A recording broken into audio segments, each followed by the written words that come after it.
Ciao amici, oggi due inchiostri di De Atramentis. Qualcuno avrà già riconosciuto questa foglia. Già, sono gli inchiostri profumati, così ci dice De Atramentis, questo è il cannabis. E questo invece è il Indigo Blue. Calamaio, quello classico, 45 millilitri, prezzi tra 12, 13, 15, 16 euro talvolta, a seconda un po' dei pigmenti. Esatto, perché ci sono anche pigmenti, quelli della serie Document, quelli resistenti, ma ne parliamo un'altra volta. L'ho caricato su due penne, mettiamo subito alla prova questi inchiostri.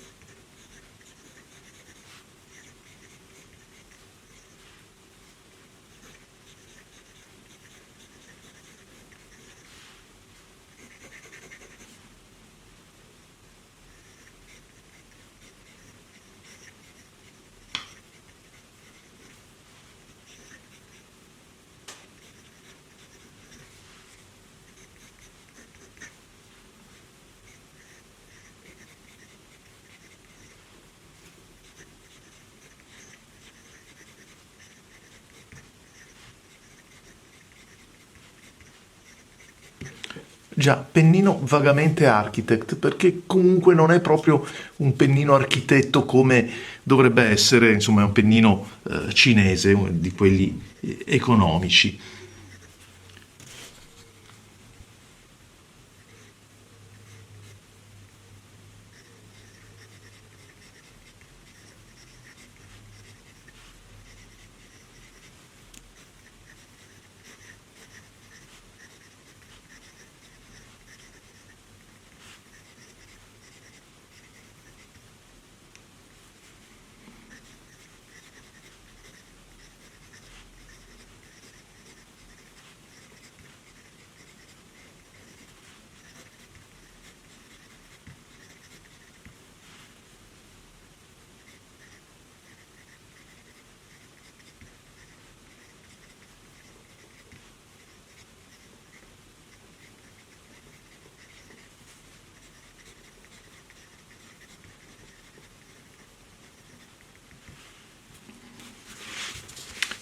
Un inchiostro che insomma non è tra i miei preferiti, lo ammetto.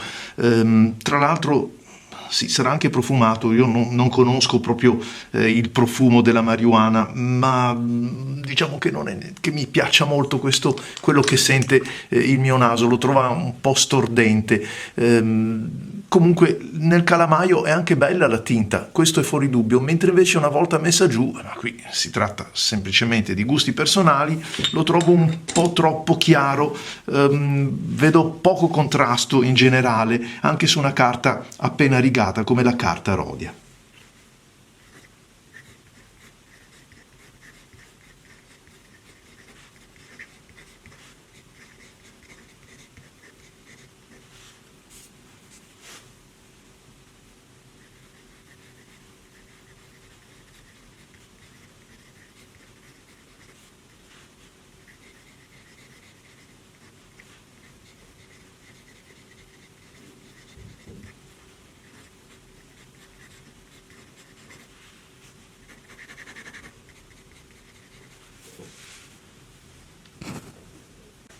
Ok. Adesso vorrei provare invece l'indigo blu.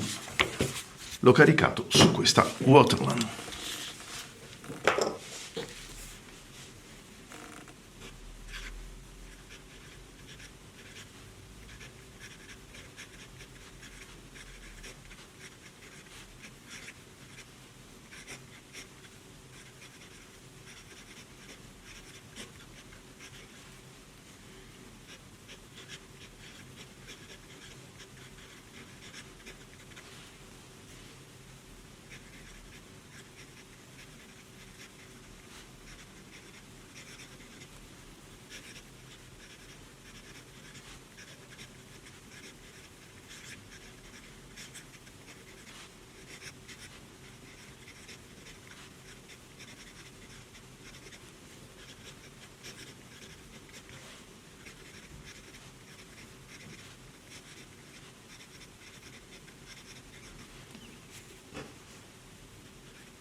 È una tinta che mi piace, mi soddisfa e tra l'altro anche la formulazione trovo che sia valida, perché anche un pennino come questo, che è abbastanza scoperto, abbastanza ruvido, sentite come gratta se lo utilizzo in questo modo, riesce invece ad essere ben protetto e quindi a scorrere bene, sebbene si tratti di una carta liscia, la carta Rhodia.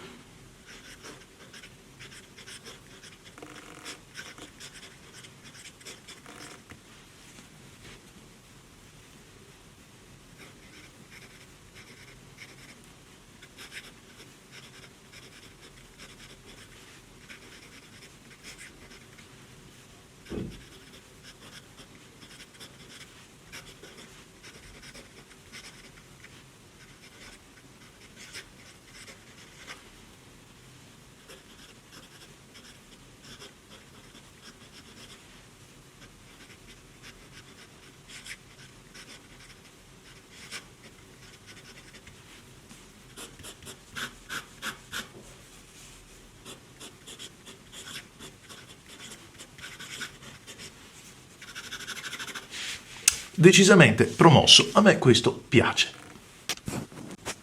Osserviamolo un pochettino più da vicino.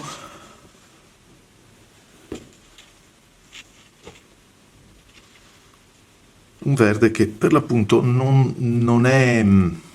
lo trovo centrato, lo trovo assolutamente centrato.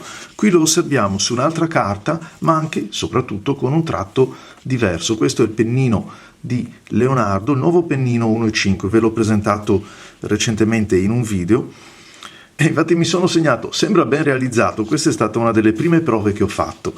Sì, è proprio ben realizzato, perché è un bel pennino, ve ne parlerò. E comunque guardate, con un altro pennino invece come si possa vedere una differenza anche rispetto a quanto ho scritto qua. Insomma, un inchiostro che può essere interessante. Quando lo usiamo invece su dei pennini come questi ad intinzione, ovviamente scurisce.